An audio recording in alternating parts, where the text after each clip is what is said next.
Hi friends எல்லாம் எப்படி இருக்கீங்க? நல்லா இருக்கீங்களா? நான் பேசுகிறதே கேட்க மாட்டேங்குதுன்னு சொன்னாங்க ஃப்ரெண்ட்ஸ் வீடியோவில். ரொம்ப சவுண்டாக பேசுங்க, நீங்கள் பேசுகிறதே கேட்கலன்னு சொன்னாங்க. அதனாலே இன்னைக்கு கொஞ்சம் சவுண்டாக பேசியிருக்கிறேன். அப்புறம் பார்த்தீங்கன்னா, அலாரம் வச்சுட்டு தூங்கி 2 நாளாக எனக்கு வேலையே ஆகலைங்க ஃப்ரெண்ட்ஸ். சாம்பார் வைக்கல, ரசம் வைக்கல, நைட்டு ஒரே பிளான் பண்ணிவிட்டு காலையில் 6 மணிக்கு எந்திரிச்சு என்னத்த வைக்க?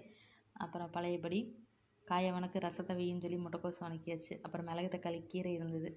அந்த கீரை வணக்கின காய் கொஞ்சம் இருந்துச்சு. சரி அதை போட்டு புளி ஊற்றி வச்சிடலாம் அப்படின்ட்டு செஞ்சாச்சு. நாம் என்னத்த புதுசாக போட போகிறோம், வெங்காயம் தக்காளி பூண்டு எல்லாம் போட்டு வணக்கி மிளகாத்தூள் மஞ்சத்தூள் மல்லித்தூள் எல்லாம் போட்டு புளி ஊற்றி கிளறி இறக்கியாச்சு. அப்புறம் பாப்பா அதை சாப்பிட்டு போகிறேன்னு சாப்பிடும்போது கொஞ்சம் கசப்பாக இருக்குதுன்னா அப்புறம் அட்ஜஸ்ட் பண்ணி சாப்பிட்டுட்டா. அப்புறம் முட்டைக்கோஸ் சாப்பாடு கிளறி டிஃபனுக்கு போடும்போது என்னமோ வெள்ளையாக இருக்குது அப்படின்னா, இல்லை பாப்பா இதுதான் டேஸ்ட்டாக இருக்கும் அப்படின்னு சொல்லிட்டு அவளுக்கு சமாளித்து கொடுத்துட்டு அப்புறம் நாங்களும் ஹாஸ்பிட்டல் கிளம்பிட்டோம் ஃப்ரெண்ட்ஸ். ஹாஸ்பிட்டலில் வர சொல்லியிருந்தாங்க, 10 நாள் கழித்து செக்கப்புக்கு வர சொல்லியிருந்தாங்க. அதனால் இன்றைக்கி அவரை கூட்டிகிட்டு ஹாஸ்பிட்டல் கிளம்பிட்டோம். ஓகேங்க ஃப்ரெண்ட்ஸ், பாய். நெக்ஸ்ட் வீடியோவில் பார்ப்போம்.